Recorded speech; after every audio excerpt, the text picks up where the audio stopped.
নাহমাদুহু ওয়া নুসাল্লি ওয়া নুসাল্লিমু আলা রাসূলিহিল কারীম, আম্মা বা'দ।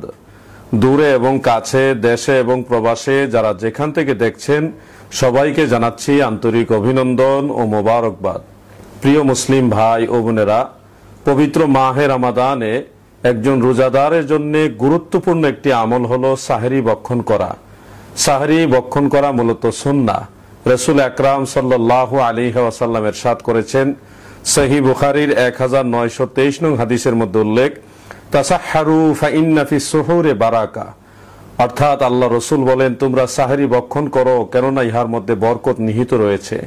অন্য হাদিসে সুনানু আবি দাউদের 2344 নং হাদিসের মধ্যে উল্লেখ, হযরত ইরবাজ বিন সারিয়া রাদিয়াল্লাহু আনহু থেকে বর্ণিত, তিনি বলেন, দাআনি রাসূলুল্লাহি সাল্লাল্লাহু আলাইহি ওয়াসাল্লাম ইলা সুহুরি ফি রমাদান ফাকালা হালুম্মা ইলাল গাদাইল মুবারাক, অর্থাৎ তিনি বলেন, দয়াল নবীজি আমাকে ডাকলেন এবং বললেন, মাহে রমাদানের বরকতময় খাবার তোমরা গ্রহণ করো। এই বরকতময় খাবার সাহরি সম্পর্কে অন্য হাদিসে দয়াল নবী ইরশাদ করেছেন। আত-তারগীব ওয়াত তারহিবের 1617 নং হাদিসের মধ্যে উল্লেখ রয়েছে। আপনার স্ক্রিনে হাদিসটুকু লক্ষ্য করুন। হযরত ইবনে ওমর রাদিয়াল্লাহু আনহুমা থেকে বর্ণিত, দয়াল নবী রাসূল পাক সাল্লাল্লাহু আলাইহি ওয়াসাল্লাম ইরশাদ করেছেন, ইন্নাল্লাহা ওয়া মালাইকাতাহু ইউসাল্লুনা আলাল মুতাসাহহিরিন। ইমাম তাবারানী রাহমাতুল্লাহ আলাইহি হাদিসটা সংকলন করেন।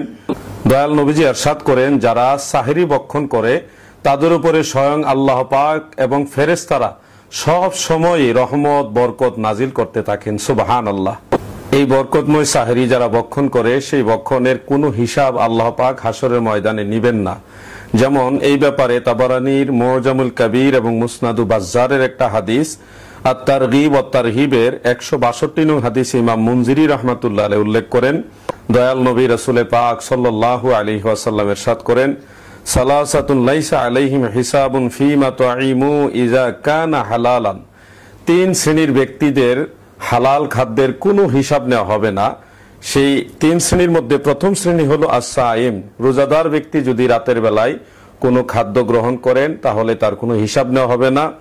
দুই নম্বরে হলো আল মুতাসাহহির, যারা সাহরি ভক্ষণ করে সেই সাহরির খাবারের কোনো হিসাব হাসরের ময়দানে আল্লাহ পাক নেবেন না। আর তিন নম্বর হলো ওয়াল মুরাবিতু ফি সাবিলিল্লাহ, যারা আল্লাহর রাস্তায় কোন রাজ্যের সীমান্ত প্রহরী হিসেবে দায়িত্ব পালন করে, তাদের খাদ্যের কোনো হিসাব আল্লাহ পাক নেবেন না। সুবহানাল্লাহ। অতএব পবিত্র মাহে রমাদানে বরকতের খাদ্য হিসেবে আল্লাহ রহমত লাভের আশায় আমরা সাহরি ভক্ষণ করব। কোনো কারণবশত, ঘুমের কারণে বা অন্য কোনো কারণে যদি সাহরি ভক্ষণ করতে বিঘ্ন ঘটে, অর্থাৎ অনেক সময় এরকম হয়, অনেক ভাইরা হঠাৎ ঘুম থেকে জাগ্রত হয়েই দেখছেন ফজরে আজান হয়ে যাচ্ছেন, সে সময় উনি যদি রোজা রাখার নিয়ত করে ফেলেন তাহলে অবশ্যই তার রোজা হবে। যথাসময় তিনি ইফতার করবেন, তিনি আর রোজা নিঃসন্দেহ হবে।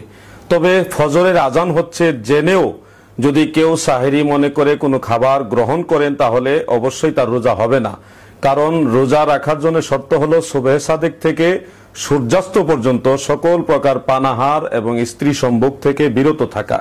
মহান আল্লাহ পাক আমাদের সকলকে পবিত্র মাহে রমাদানের রোজাগুলি রেখে সাহরির মাধ্যমে আল্লাহ তাআলার রহমত ও বরকত হাসিলের তৌফিক দান করুন। আমিন। আসসালামু আলাইকুম ওয়া রাহমাতুল্লাহি ওয়া বারাকাতুহু। Thanks for watching. Subscribed.